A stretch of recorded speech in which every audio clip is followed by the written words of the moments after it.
بسم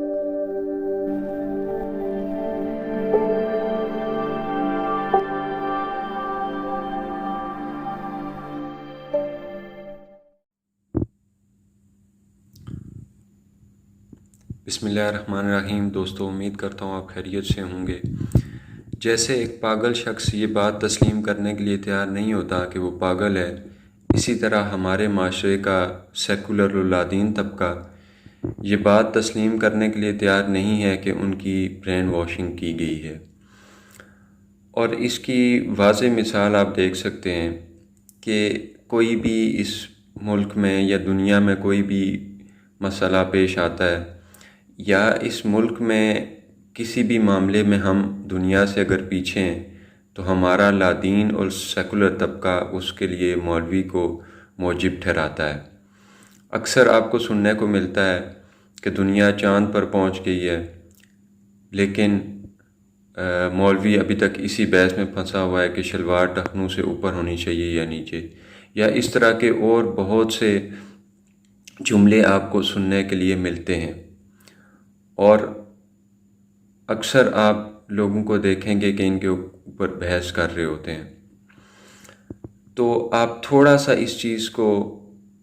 in depth دیکھیں تو آپ کو ریئلائز ہوگا کہ یہ جملے صرف گھڑے جاتے ہیں، ان کے پیچھے حقیقت کوئی نہیں ہوتی۔ کیونکہ ہر ایک ادارے کا، ہر ایک انسٹیٹیوشن کا اپنا اپنا کام ہے۔ کبھی آپ نے مختلف اداروں کے اوپر مختلف قسم کی تنقید کی جاتی ہے، لیکن آپ نے کبھی یہ نہیں سنا ہوگا کہ سپوز کوئی بھی انسٹیٹیوشن ہے، اس سے یہ نہیں کہا جاتا ہوگا کہ اس نے جو دوسرے انسٹیٹیوشن کا کام ہے وہ کیوں نہیں کیا۔ سپوز ڈیزاسٹر مینجمنٹ اتھارٹی ہے، تو اس سے کبھی یہ نہیں کہا جاتا کہ اس کی وجہ سے ملک کی اکانومی ویک ہے، یا اسی طرح ڈیفنس فورسز سے یہ ایکسپیکٹ نہیں کیا جاتا کہ وہ ملک کی اکانومی کے لیے کام کریں، یا ان کو بھی موجب الزام نہیں ٹھہرایا جاتا اگر ملک کی اکانومی نہیں ٹھیک۔ اسی طرح ہر ادارے سے اس کا جو کام ہے اسی کے بارے میں ہی اس سے پوچھا جاتا ہے، سوال کیا جاتا ہے، اسی سے ایکسپیکٹ کیا جاتا ہے۔ لیکن مولوی وہ طبقہ ہے کہ جس سے ایکسپیکٹ یہ کیا جاتا ہے کہ ملک کا کوئی بھی معاملہ جو ہے وہ اگر اس میں اس کی کنٹریبیوشن ہونی چاہیے، اور اگر نہیں ہے۔ ایک اور چیز آپ کو دیکھنے میں نظر آتی ہے کہ اس اسلامی جمہوریہ پاکستان میں کسی بھی کنسرٹ کو آپ دیکھ لیں گے، ناچنے گانے والیوں کو بلایا جاتا ہے جب، یا ناچنے گانے والوں کو بلایا جاتا ہے، تو ان کو کم از کم 60 70 80 لاکھ دیا جاتا ہے، اور ایک رات کا۔ اور جہاں تک مولوی ہے، اس کو ہم مہینے بعد بھی 70,000 کیا 17,000 بھی دینے پہ راضی نہیں ہیں۔ اور پھر ایون کہ اس کے اوپر بھی ہم سوالات اٹھاتے ہیں کہ یہ اتنے پیسے بھی کیوں لیتا ہے، اور وہ اس 17,000 میں وہ سارا دن ہمارا بلکہ 24 گھنٹے کا ملازم رہتا ہے۔ اور پھر اس کی کنٹریبیوشن اگر دیکھی جائے اوورآل معاشرے میں، تو میرے خیال سے یہ صرف ادارے ہی نہیں، یعنی سکولز ہی نہیں، یہ ایک مدرسہ ہی نہیں، بلکہ یہ آپ دیکھیں گے کہ فلاحی ادارے بھی ہیں، اور یہ لوگ فلاحی کام بھی کر رہے ہیں کہ بچوں کو، حالانکہ گورنمنٹ کی طرف سے بھی کوئی خاص سپورٹ نہیں کی جاتی، لیکن سیلف ہیلپ بیسس پہ فنڈز اکٹھے کر کے، فنڈز ریز کر کے اتنے بڑے پیمانے پہ لوگوں کو تعلیم دینا، ایون کہ ان کی لیونگ کا، ان کی کلودنگ کا، ان کے کھانے کا اہتمام کرنا، تو اتنی بڑی کنٹریبیوشن ان لوگوں کی ہے اس ملک کے لیے کہ کوئی تصور ہی نہیں کر سکتا کہ کوئی اور انسٹیٹیوشن، کوئی اور طبقہ اس قدر ملک کی خدمت کر رہا ہے جس قدر یہ لوگ کر رہے ہیں۔ اور جہاں تک ان کی قابلیت کی بات ہے، اس کے اوپر بھی سوال اٹھائے جاتے ہیں۔ تو میں نے جیسے پہلے بات کی کہ ہر کسی سے اسی کے کام کے بارے میں ہی پوچھا جاتا ہے،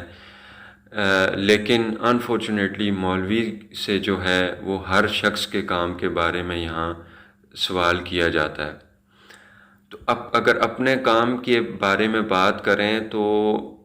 میرا نہیں خیال کہ کوئی بھی شخص یا کوئی بھی ادارہ، کوئی بھی انسٹیٹیوشن، کوئی بھی طبقہ اس قدر ایکسپرٹ ہے یا اس قدر جو ہے وہ اپنے کام میں مہارت رکھتا ہے جتنا یہ مولوی طبقہ رکھتا ہے۔ کیا آپ نہیں دیکھتے کہ پورے 600 صفحوں کی کتاب قرآن مجید آپ کو وہ تراویحوں میں، رمضان مبارک میں وہ پڑھ کے سناتا ہے بغیر کسی غلطی کے؟ دیکھتے ہیں کہ احادیث اور باقی مختلف جو لٹریچر ہے کس قدر روانی سے ازبر ہوتا ہے، علماء کرام کو کس قدر جو ہے ان کو ایک ایک چیز کس خوبصورتی سے یاد ہوتی ہے، اور کس قدر ہر ایک جتنے وسیع مسائل ہیں اور جتنے بھی ایشوز ہیں، آپ کسی بھی چیز کے بارے میں ان سے پوچھ لیں گے تو وہ آپ کو زبانی جواب دیتے ہیں، آپ موسٹلی اسکالرز کو دیکھ لیں گے۔ لیکن دنیا کے معاملے میں یا دنیا کا جو کوئی بھی کسی بھی جو ہے سبجیکٹ کا استاد ہے، اس میں یہ چیز آپ نہیں دیکھیں گے۔ آپ اس سے سوال کریں گے تو وہ آپ کو کہے گا کہ میں آپ کو چیک کر کے بتاؤں گا، یا اس کو شاید ہی کوئی چیز اس قدر بہتر طریقے سے یا ود ریفرنس معلوم ہوگی۔ لیکن اس سب کے باوجود ہم یہی سننے کو اور یہی پرسیپشن بنی ہوئی ہے کہ مولوی جو ہے وہ ایک نالائق شخص ہے اور اس کو کچھ بھی نہیں آتا اور اس کی کوئی کنٹریبیوشن نہیں ہے۔ تو ان ساری چیزوں کو مد نظر رکھتے ہوئے آپ کو یہ بالکل واضح ہو جائے گا کہ ہماری یہ واقعی برین واشنگ کی گئی ہے، ہمارے لوگوں کی برین واشنگ کی گئی ہے۔ اور جیسے میں نے شروع میں کہا تھا کہ جس طرح پاگل جو ہے یہ تسلیم کرنے کے لیے تیار نہیں ہوتا کہ وہ پاگل ہے، اسی طرح ہمارے جو ریجڈ لوگ ہیں، جو سیکولر لوگ ہیں، ہمارے جو لادین لوگ ہیں، وہ اس چیز کو واقعی ایکسیپٹ کرنے کے لیے تیار نہیں ہیں کہ ان کے ذہنوں کو واقعی جو ہے وہ اس طرح فریم کر دیا گیا ہے کہ وہ ابھی سوچتے ہی اس طرح سے ہیں کہ انہیں ہر بھی جو دینی شخص ہے یا دینی احکامات ہیں یا معاملات ہیں ان میں کوئی نہ کوئی انہیں انفارچونیٹلی کجی نظر آتی ہے۔ تو آئیے ہم تھوڑا بہت جو ہے وہ سوچ کے، عقل کے ذریعے ہم کام لیں، تاکہ ہم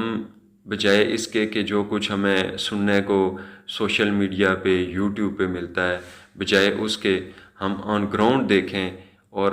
فیکٹس کی بیس پہ دیکھیں۔